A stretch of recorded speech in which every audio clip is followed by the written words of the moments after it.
This video contains spoilers for Steven Universe episode Tiger Philanthropist. To be honest, this episode isn't bad. It's not phenomenal. There's nothing wrong with this episode except for one major detail. It is in the wrong point in the season, and it is really in the wrong point of the season.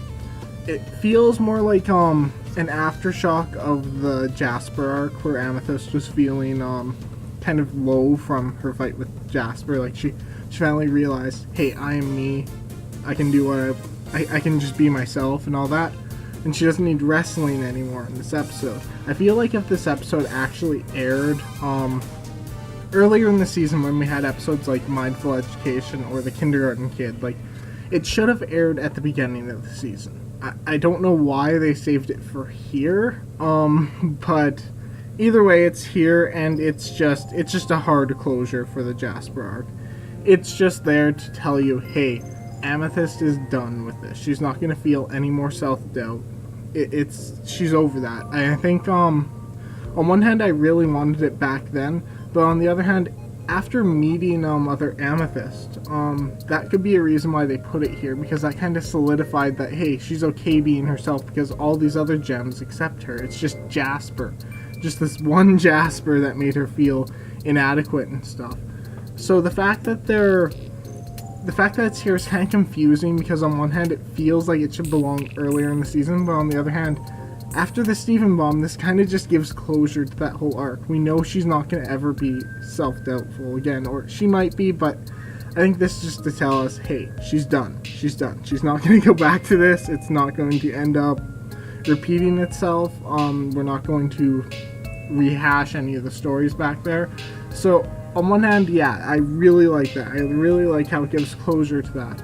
On the other hand, this episode came at the wrong time. I'm just gonna say this. Everyone in the community has been just digging and clawing for anything that's plot related, and this is more of a closure to a plot that, I don't know, a lot of people didn't seem to care for this episode. I personally really enjoyed this episode.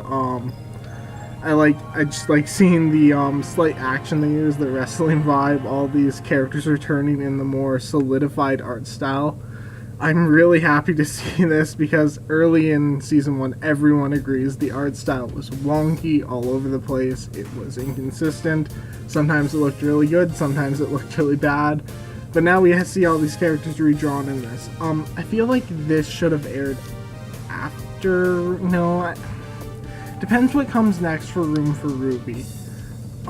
With Room for Ruby, I'll deal with that later, but with Room for Ruby, I kind of want to see what comes after it, to see if I'd rather have this come after Room for Ruby. I just feel like maybe if they had it a bit sooner, like this should have been one of the episodes coming right off the heels of the Steven bomb that was leaked earlier this year. I feel like it should have aired before Rocknaldo. I don't know. I feel like just the way Rocknaldo left a bitter taste in a lot of people's mouths, this episode is going to suffer from that. When in reality, it doesn't really do anything wrong. It's just there. it's just a good Beach City episode. This is what I want from a Beach City episode. I think this is what most people want. They want some interaction with the gems with Beach City. In this case, we get Amethyst, although very minimally. It's more of a Steven interacts with Beach City. And I kind of wish they gave a few more hints to it. Like, in Back to the Barn, we do have Amethyst say, hey, you should come wrestling with me. And then we see Purple Puma a couple times, but I feel like a few more references to the fact that they are wrestling would have helped solidify this episode more. I don't know. I think the fandom's just a bit Ruby crazy at the time of this episode's airing, so every episode that didn't deal with the Rubies was kind of getting just not really hated on, just looked down on, like, oh, come on, you have this unopened plot line that you promised a solidification to. I don't know how people will respond to this episode going back to it. Knowing that Room for Ruby was next, since I get these episodes in pairs, I actually don't get Cartoon Network on my channel, so I have to buy this on iTunes and wait for the episode to come to me.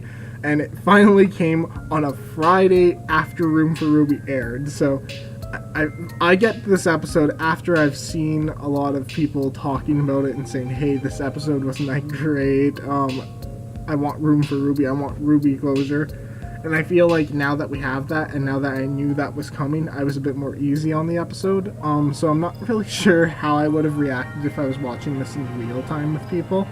I'm both a little suffering and spoiled here, because I know what's coming to a degree. Like, I didn't know the exact details of Room for Ruby. I just heard Room for Ruby, I'm like, oh, that's going to deal with the rubies, or it's going to deal with Garnet and Splitting Up. I know now, I've watched the episode, but this episode's just very much just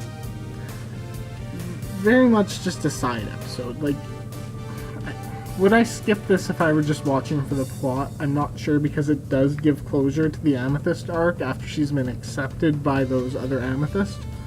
But at the same time, I kind of picked that up in context. This is more just a fun little episode. I would say calm before the storm, but just the way the episodes have been airing. If you binge watch this, you actually only get this and Rocknaldo between two plot-heavy episodes, with Storm in the Room, which like kind of closes off that one arc, and Room for Ruby. Like, when you really think about it in context, we've had 2 episodes since the plot died down, and people are like losing their minds already. It's pretty ridiculous, but yeah, a good episode. I like how Steven can fight. I love the way Lars exaggerates the depiction of Tiger Millionaire, which is very much how people do that. Like, when you're talking about someone you know and you're really a fan of, you kind of like exaggerate their pros and don't really say what their flaws are. Because Steven apparently looks like an 8-year-old still, which when you think about it, it's a little odd that Lars thought he was like 6 feet tall. I like how Sadie just knows. She just knows he's Tiger Millionaire. I don't know if it's Lars just picking up the idiot ball, or his just fandomness of Steven. It's kind of like actually it's kind of a little hint at the like little nod to the Steven Universe fandom, how they tend to exaggerate things and take things out of context, like the way people describe the relationship between even like Lapis and Peridot. That relationship is very much a wacky roommate kind of relationship being presented, but people are like, oh no, they're a couple, and you get that all over the place. And I kind of like how they're addressing the way that we tend to exaggerate things.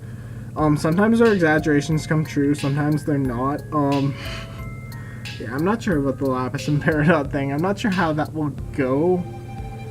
It does seem to be wacky roommate, but I don't know. I don't know how to define it. I don't really get involved in shipping wars, because I honestly just go with the canon. I just follow that, and if it comes to be, who cares, really? It's fictional characters. It's not like it's gonna have any effect on my life. But yeah, I kind of try to stay out of that. I kind of just try to remain impartial, so if something does happen, I'm not like on the sudden like and like, ha, I told you so. Not even that. I'm just rambling now. I can talk a bit more about that in the next one. But yeah, I actually enjoyed how this was drawn in the more concise art style that we modernly get. I like how it's discussed, how it's done. Not really that much to say, just kind of questioning why it got so much backlash, because when I heard about the backlash, I'm like, ooh, this episode's not gonna be great, is it? It's not. And then I watched it, and it's great. It's not even great. It's just like, it's a good episode. It's not, there's nothing wrong with it. I think it's just everyone was craving for the rubies at the time, and having to wait so long, I now know what's happening. So that's about all I can say about Tiger Philanthropist. It's a fun episode. I'd watch it again. It's not like Rocknaldo, where I'm probably gonna, I don't know, I don't think I'd skip it, but not enjoy myself in there. I don't know, I'll just watch this again. I think it's good. That's my final verdict. Bye. Oh, and just let me know what you thought in the comments down below. I know a lot of people did not like this episode, so if you didn't, tell me why, because as I said, I'm not I'm not in the loop with you guys. I'm not watching the episodes the night they premiere.